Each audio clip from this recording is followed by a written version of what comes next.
L'Organisation maritime internationale est de ces organisations multilatérales méconnues et pourtant incontournables.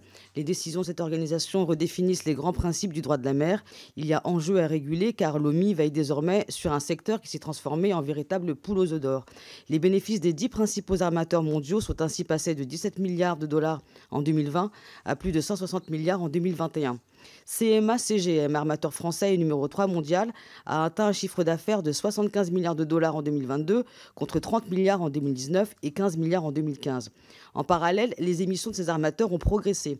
Une étude de Forum de transport international, organe de l'OCDE, relevait ainsi une hausse de 10% des émissions du transport maritime entre 2012 et 2018. Il y a donc enjeu à protéger ce bien commun qu'est l'océan.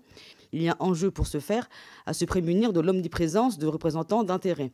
Une étude du think tank Influence Map de 2017 soulignait ainsi la surreprésentation du secteur privé au sein de l'OMI, une personne sur 4, d'après leur relevé. Cette porosité entre représentants étatiques et lobbyistes est totale, avec des chercheurs financés par des compagnies pétrolières. La Chambre internationale de la marine marchande et Intercargo, les deux principaux représentants d'armateurs, ont leurs entrées dans l'OMI, qui débat régulièrement de leurs propositions climatiques, toujours non contraignantes. 4 pays fournissent 40% du budget annuel de fonctionnement: Panama, Libéria, îles Marshall et Chine. Ces pays pratiquent un dumping social, fiscal et environnemental pour gonfler le nombre de navires inscrits à leur registre maritime.